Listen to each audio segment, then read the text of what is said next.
Being a marketer's no sweat. You just have to manage dozens of channels, launch hundreds of campaigns, score thousands of leads, and okay, fine, it's a lot of sweat. Unless you have HubSpot's AI-powered marketing tools to help you do all that and more. Get started at HubSpot.com/marketers.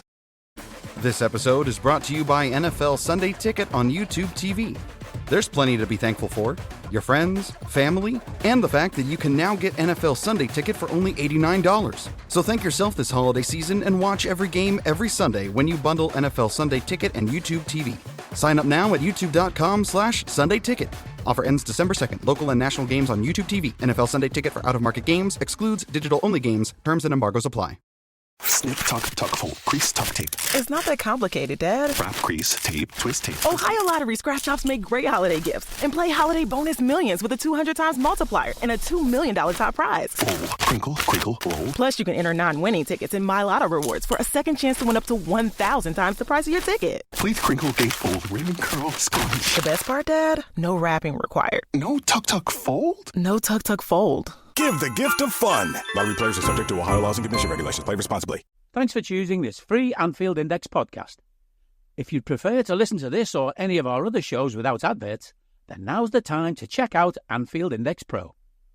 With AI Pro, you can supercharge your entire listening experience.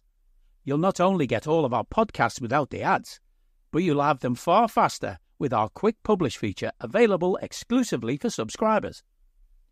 AI Pro also puts you in the heart of our sound studio, with an option to listen to many of our shows live and interact with the podcasters in real time as the shows are recording. Upgrading couldn't be easier. AI Pro is available on all popular podcast platforms. Just head on over to AnfieldIndexPro.com and get started today. Hello and welcome to your post-match Raw, podcasting to you from my field here in beautiful rural Sunday afternoon Ireland. I'm Trev Downey, and joining me to give their immediate reaction to Southampton 2, Liverpool 3, in a needlessly tense game, are Dave Hendrick and Karl Matchett. Dave, I mean, you couldn't be happy after that, and yet a look at the stats shows that the Reds had bashing 27 opportunities, I think 11 shots on targets. There was a lot of good progressive play, but what has been the story that I've been talking to you about, and Karl, and anyone else who's been on Raw since we started this season, is that the only times we seem to be in shtick is when we create issues for ourselves. And it's the story again today of the Southampton threat. No doubt they have some good players. I was really impressed by the way they tried to play ball in tight positions and did it well at times. You could be frustrated with the Reds in that regard, but you have to admire people attempting to do football in that way, especially in the middle of the park. But at the end of the day, all credit to Southampton aside, it does come down to silliness on our part that creates opportunities for them.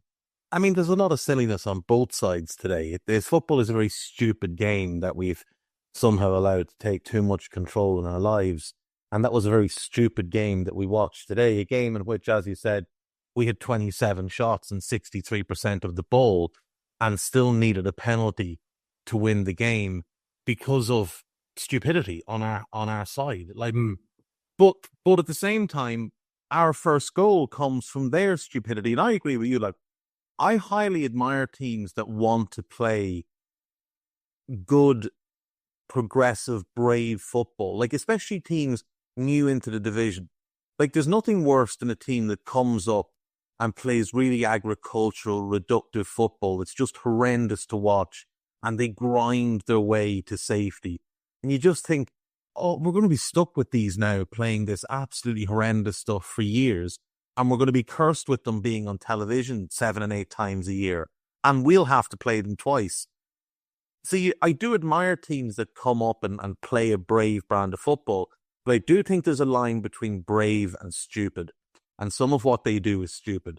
Now, there is nobody who loves the sight of a midfielder playing in the middle of a back three more than me. Love a ball playing sweeper. But some of the things Flynn Downs did today, some of the decisions he made were foolhardy. Some of the decisions their goalkeeper made were just stupid. I mean, for the first goal, the ball out to Fernandes is just stupid. The second goal, I don't know why he's coming herring off his line like that. But we've made it much harder on ourselves today than we needed to. They got a massive helping hand, I think, by VAR, which we'll get into. But even the second goal, like, there's just a lack of effort from one or two of our lads on that goal. Like, if you watch that ball, or that ball is played to Tyler Dibbling on the right touchline. You watch where Fernandes is and watch the players that are closest to him. And then watch when Fernandes scores, watch where our players who are closest to him still are. That's a lack of effort. He's not a quick player. He's not slow, but he's not rapid like. There's no excuse for him out sprinting our players by 20 yards down the field on a 60-yard sprint. There's no excuse for that at all. Or letting a Brock like Armstrong have all that time to do the damage in terms of... Exactly. You know, and even with their first goal, like, we'll get into it, but, you know, Virgil does a stupid thing. And then there's no tackle on Dibbling. He's allowed to pick the ball up and carry it. Nobody, like, Gravenberch looks at him, doesn't even try to tackle him. Either tackle him or foul him. You get a yellow card, so be it. Robbo, do not back up to the edge of your own penalty area and allow the VAR and the referee to have that type of impact on the game. Meet him a yard outside the box.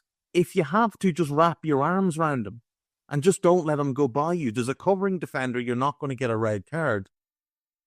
These are just fundamentally stupid things that we have done today to create a very difficult situation for ourselves. But thankfully, Mo Salah is Mo Salah. And I think aside from Queeving Kelleher, Mo is the only Liverpool player that walks away from today with real credit. Thought Sabo had a decent game and obviously scored a good goal. But a lot of poor performances from Liverpool. But the thing is, we've won the game and all of those lads have gotten that poor performance out of their system.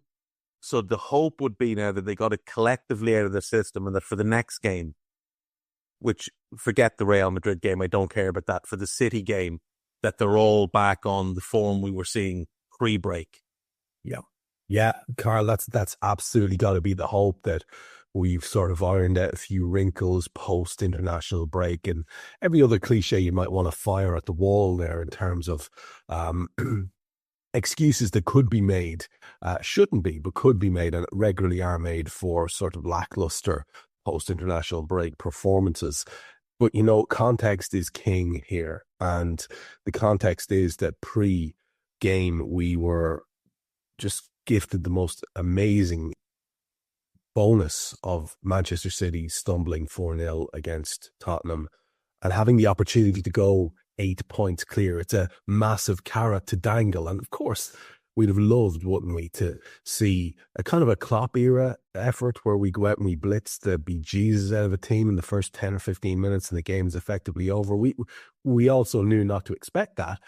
But the frustration level as they seem to be able to get a foothold, as they seem to be able to play through us with way too much ease, as they seem to be able to carry the ball as far as they wanted into dangerous territory for us and make contact with dangerous balls down the channels and over the top and that type of thing. It was frustrating as hell, Karl, that aspect of it. But, you know, cliche, start with a cliche and finish with a cliche, that is how championships are won. Yeah, if you don't repeat it. I think it's fair to acknowledge at this point as well. You know, it's all well and good saying, oh, we've got out of systems before the two absolutely enormous fixtures that we have, but we've seen Liverpool before, but also other teams before. You can't just turn it on for the big games and then sort of not worry about the others. And like, we don't want to be too negative or too over the top or reactionary or whatever, because all those things that you've mentioned about context are true. After the international break, you know, Southampton obviously having plenty to play for themselves because they've been so garbage in terms of results and so on. We're away from home, shocking weather, blah, blah, blah. All of that is all true, all contextual. And yet that first half from a positional sense and off the ball sense and from a technical sense is very, very hard to shake the perception that I think there were too many players out there who expected this to be a walkover. And I think too many of them out there went out to play as if it was going to be, and you cannot. And just to stick with you on this and get into our usual routine, because there's a lot of match incident to talk about. So we should just get into our sort of formula first and get through the teams as we do so. I'll want a little bit from both of you on Southampton, and I'd listen to you talk about Southampton in advance, obviously, unscouted. The Liverpool lineup today had Kelleher, although we're pleased to see that Alisson is back and available soon, we hope. Bradley in for the injured Trent. Now, again, immediately, those first two positions, we are objectively down in quality, even though they are two very good footballers we're talking about. Konate, Van Dijk and Robertson make out the rest of the back line in what is nominally most people's preferred, and it seems to be the managers as well, defence. Szoboszlai, Gravenberch and Jones was our midfield today, with Alexis McAllister getting a rest from the start. I heard Dave cover off how he got on his travels, and I don't think it was too pleasant for the lad in terms of his performance level, and that's on the back of a couple of ropey enough ones for us too. So no surprise there, I guess. And with Salah, Nunez and Gakpo taking the front positions, the only sort of eyebrow raiser was, well, what about Luis Diaz? But he too was a bit of a travel merchant over the break. So I don't think there's anything too arguable about the team. And to be fair, and just to skip on into events a bit while we're talking about this, it did seem a little harsh that Gakpo was the one who was hooked compared to the respective efforts of, let's say, his Uruguayan pal. On the bench today, we had Yaros, Davies, Gomez, Kwanzaa, Endo, Mack, Elliott, Morton and Diaz. Just about that Liverpool lineup, if there's anything any point you want to make, or if we can blitz past it quickly and get to Southampton, I'll leave it completely to you. I don't think anyone would be too surprised by the lineup. I think it was pretty much as we expected, certainly, if you factor in international break and travel and all the rest of it. And, all of those players are either first teamers or the direct stand-in for the first teamer who was absent. So I don't think that there's any blame on the lineup whatsoever for how we started playing. And in terms of Southampton then, we will end up talking about how they play. Dave's already touched on some of it, and I was kind of prodding that particular subject myself.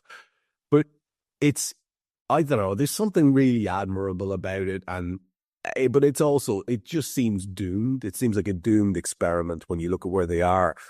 You look at Russell Martin on the sideline there, and there's a slight difference between bravery and naivety, or as they've referred to it as silliness earlier on. They went with McCarthy in goal. They had no choice because their first choice keeper is injured. Walker-Peters, Harwood Bellis, Stevens and Fraser. They had Downs, Lallana, Dibbling, Armstrong, Fernandez and Onuachu. I think some people might have expected Archer to start. They had Brereton, Diaz on the bench. They had Oguchukwu, who came on, Sulemana, who didn't, Aribo and Sugawara, who did. Bree, Manning and Lumley made up their bench. In terms of the Southampton lineup, was it the most potent that they could have put out, in your opinion? Would you changed anything? Were you surprised by anything in comparison to what you were expecting? And just a quick word on them before I spin it back to Dave to get a take on them as well. What you think is their fate? Is there any rescuing this season for them, or is it kind of irredeemable? No, I think there's plenty of time to rescue it, but I think that they obviously need to make a few changes, whether that's stylistic in terms of their playing out of the back, which we'll no doubt get into, or whether it's finding their feet in terms of a bit more direct attacking, because they certainly posed a threat to us. We've had one of the best defences anywhere in Europe this year, and we're a really good side. So if they can cause problems like that, they must be able to do it against other teams as well. There's plenty of time left, but obviously they do need to stop being really, really ridiculous in possession. That's where they've been beaten today, nothing else. In terms of their lineup, I would have probably expected them to go a little bit more aggressive in midfield. From the start in 11, I think Lallana, Fernandez, playing them in midfield is fine, like technical, but you're not going to get like a whole load of work there. And with Downs out of the midfield line as well, again, that's quite a lacking in tenacity. So someone like Ochuk, who may be on the bench to start the game, I thought maybe he would be in the lineup, that kind of thing. But basically, it didn't matter too much. They were going to play the same way anyway. So whether you have Ryan Fraser or Sugawara as one of your wing backs, they're still tenacious, they're still offensive minded, but they're not really fullbacks. You would still expect to do quite well 1v1 with them.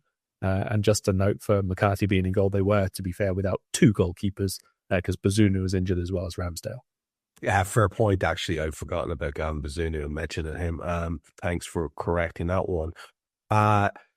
Dave, just a word from you in Southampton, and if you wouldn't mind just folding in a reaction to, I saw you quite make a few comments. I think you've already referenced the kid today, to young Dibbling. I think you see him as a genuine talent, and I wouldn't mind, we'll get to him, I guess, in the game, but I wouldn't mind just a take on Onuachu as well, because obviously the home crowd were loving him today. And he had a few moments in the game which some days they come off, and then if you're not having a great day, they don't. And I'm just kind of wondering what it is that he has the potential to be. Is he there already? Is he one of these kind of, lads who may actually start to be a bit of a Premier League sort of, alternative icon? But talk to us a little bit about Southampton, and if you can fold in those two players, that'd be great. This episode is brought to you by Etsy. Oh. Hear that? Okay. Thank you. Etsy knows these aren't the sounds of holiday gifting. Well, not the ones you're hoping for. You want squeals of delight. Happy tears. How did you? And spontaneously written songs of joy. I am so happy. Oh yeah, oh yeah, oh yeah. Okay, the song needs a bit of work, but anyway, to get those reactions, make sure everyone on your list feels heard with handmade, handpicked, and designed gifts from small shops on Etsy. Gifts like personalized jewelry, custom artwork, cozy style items, vintage pieces, and home decor to celebrate all of your favorite people and their specific kind of special. For original gifts that say, I get you, Etsy has it. I don't need a VPN. I've got nothing to hide. This is what I used to tell myself before I hooked up with LibertyShield.com. Not only is my home internet now fully encrypted, but I can now access all the websites I want, whenever I want, and do so from absolutely anywhere. As a Liverpool fan, I love to know I can now watch every match, regardless of whether it's on UK TV or not. My Liberty Shield VPN makes sure nothing is blocked and guarantees me super fast streaming speed throughout that match. You can get connected right now with their software package, which includes a 48-hour no-obligation free trial and instant access to their apps for Apple, Android, Fire TV, PC, Mac, and Android TV. Or go a step further like I have and get one of their pre-configured VPN routers. These small but powerful devices allow you to easily connect every device in your home to VPN, making it the perfect solution for smart TVs, Mac boxes, and games consoles. Visit LibertyShield.com today and use coupon code AIVPN25 to get 25% off at checkout. Yeah, so, I mean, I was a little bit surprised by the decisions that the manager made to play a back three with Flynn Dans in the middle. But I do love a midfielder playing in the middle of a back three. The problem with that back three is that neither Howard Bellis nor Stevens are particularly comfortable defending in wide areas. The way they set up, though, they didn't have to really defend in wide areas because Walker-Peters and Fraser were playing quite deep as actual fullbacks, which is fine for Walker-Peters, who's very good. Not so much for Ryan Fraser, who's naturally a winger. But, to his credit, I thought he put in a shift today. The midfield, as you look at it, it's very lightweight. Like, it's a soft central midfield with Fernandez in there, who's a natural 10, and Lallana in there, who's a natural 10 or winger. Neither of them are the quickest players in the world either. So I was looking at that pre-game and thinking, with the midfield we've got, we should just be able to completely dominate them physically. Even though I would say both of theirs are very technical players, we've got technique and physicality on our side. And yet for the first 20 minutes, I thought they did an absolutely brilliant job of controlling the midfield area. Armstrong is average, but he's quick, he's direct. He knows what he wants to do. He just often can't do it. The two boys you mentioned. So Onuachu he's one of these that I think in a few years we'll probably look back on as this cult figure because he had a few good games. But the bottom line with him is he's 30 years of age. So, he's not likely to improve huge amounts from what he is right now. He's never scored a league goal for Southampton. Admittedly, it's only, I think, 17 or 18 games. I don't think he scored for them in any competition, but it's about 17, 18 games, that kind of region. But he does certain things very well. He's enormous. Like, he made Virgil and Ibu look small, which says it all. But he's more a Peter Crouch type than the standard 6'7", Jan Koller type of guy. He's much more comfortable with the ball into his feet. He's got pretty quick feet. You can see he's a comfortable dribbler.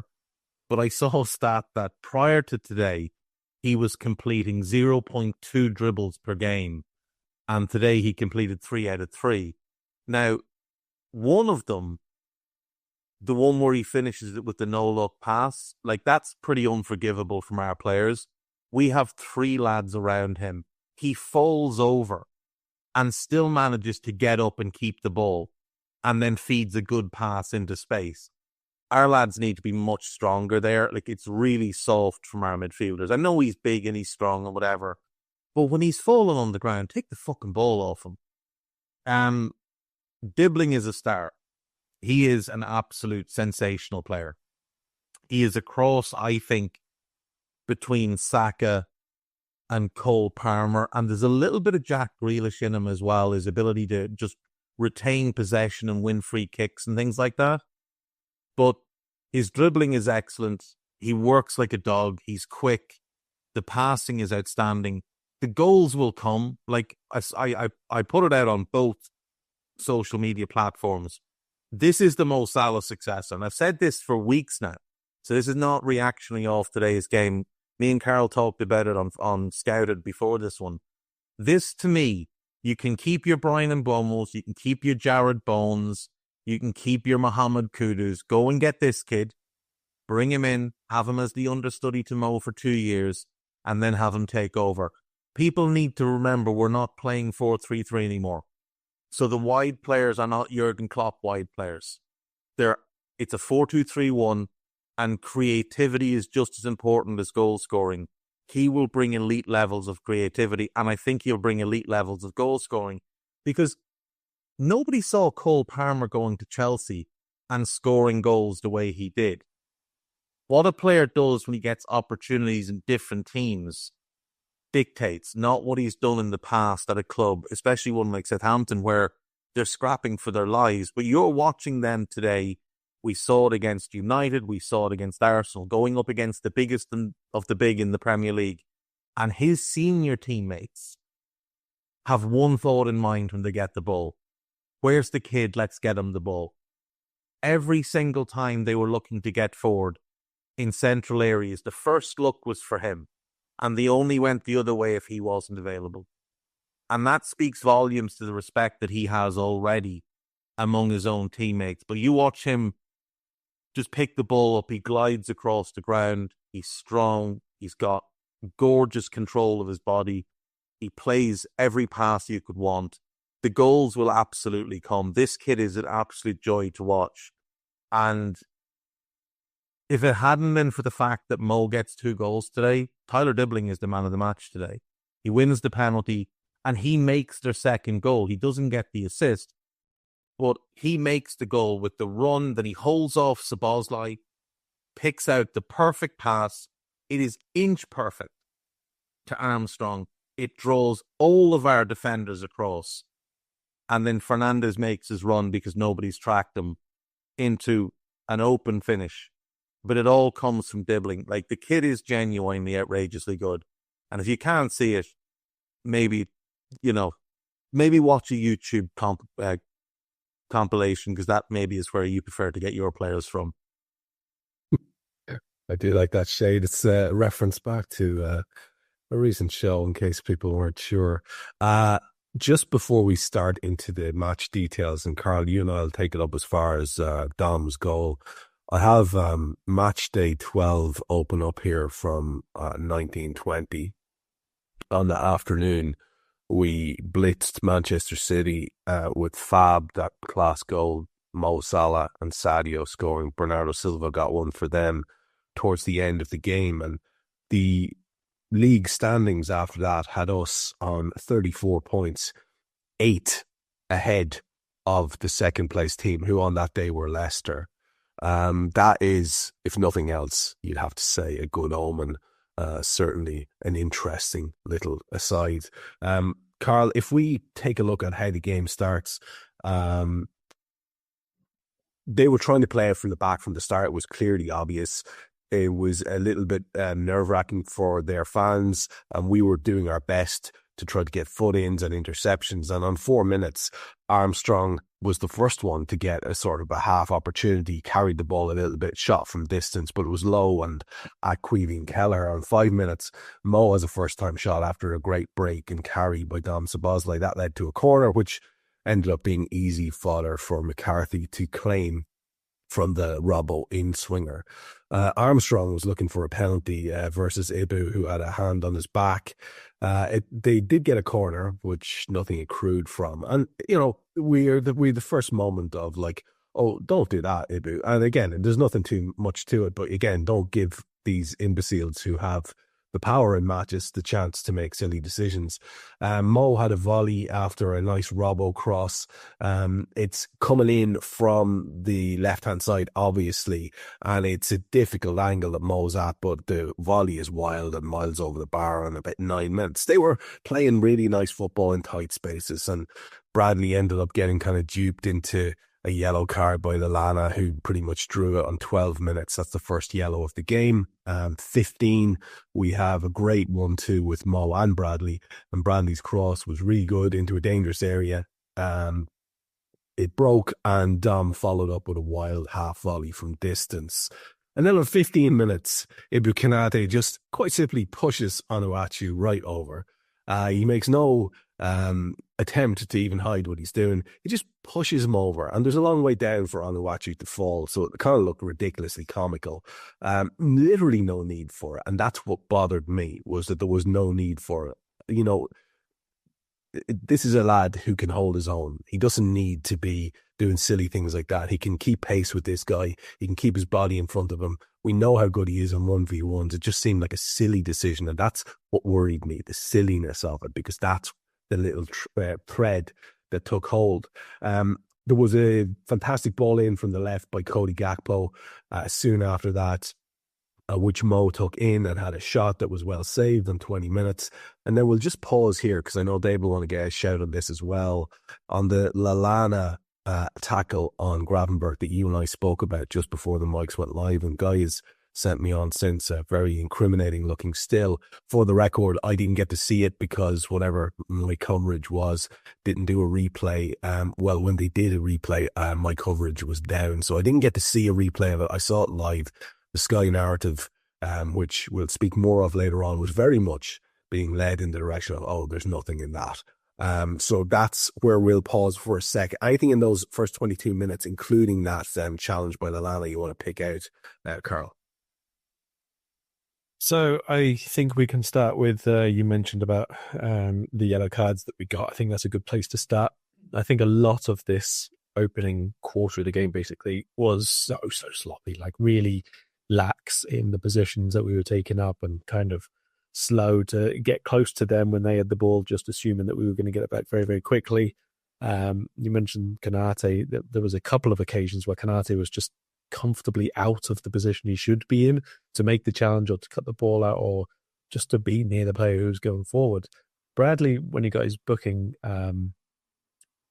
was a little bit concerned, I'll be honest, because obviously he hadn't played too much for us for a while, and is up against a tricky set of midfielders, like we've already spoken about, very technical kind of support forwards there. But I thought he managed himself really, really well after that, in terms of challenging and where he was going to pick his moments to go in or stand off.